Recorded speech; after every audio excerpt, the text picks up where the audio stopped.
This is a standard gimbal setup, and this is the setup I'm going to be using to get these crazy unique shots. As videographers, we're all trying to find new and interesting ways to capture content. From drones to gimbals to robotic arms, we're all trying to make our videos stand out. I've discovered a cheap little tool that can help you do just this, and not only that, I'm going to push it to its absolute limit.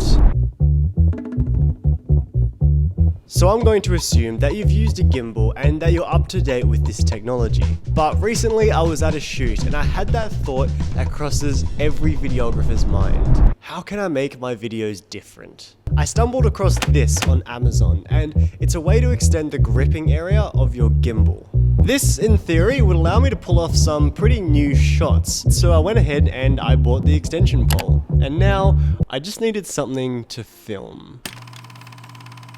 I set up a shoot to film this pretty baller house. Alright, so I ordered the pole yesterday.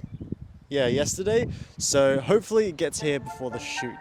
Luckily, it did come with only an hour to spare, so I headed to the shoot to run a few tests with this new equipment. Now, yes, I could film something a bit more interesting, but I feel like it's going to be easier to test this in a controlled environment. So my goal is going to be to film a property video, but I want to try to incorporate this to get some shots that make people say, "Damn, how did he do that?" I started by getting some shots with the normal setup. After about 20 minutes of filming the rooms, I then added the extension.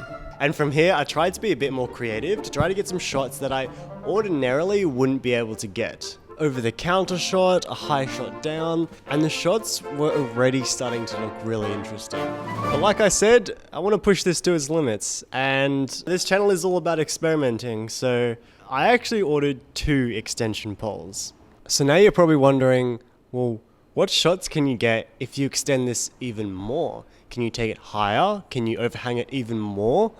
Well, let's find out. I went back to the shoot looking a little like Gandalf with this staff of a gimbal, and I retried the shots and pushed them even more to their limits. So I even used the massive extension to show this really unique staircase here. But it turns out it wasn't as easy as I expected to get these shots. Let's look at the results.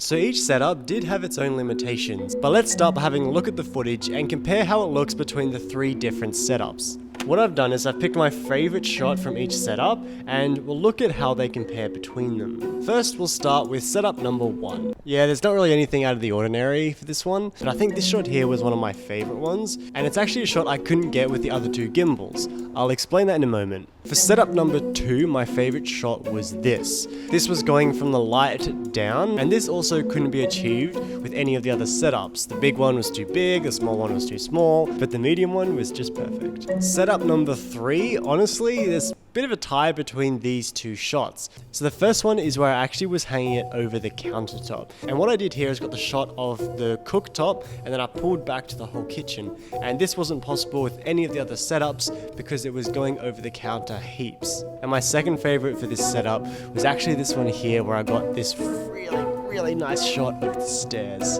And this one I was like overhanging it over the stairs in the center, and like it was very sketchy and couldn't have been done with any of the other setups. So I think that each of these setups come with their own advantages and disadvantages. You know, on one side of the spectrum you've got the smaller setup, which is very nimble and it's easy to set up. On the other side of the spectrum, you've got this big, long, bulky thing that you can get some brilliant shots with, but the trade-off is number 1, the setup time, and number 2, even when I was trying to do a really standard push-in shot, the bottom of the gimbal sometimes would hit the ground, which obviously would make the footage really unstable.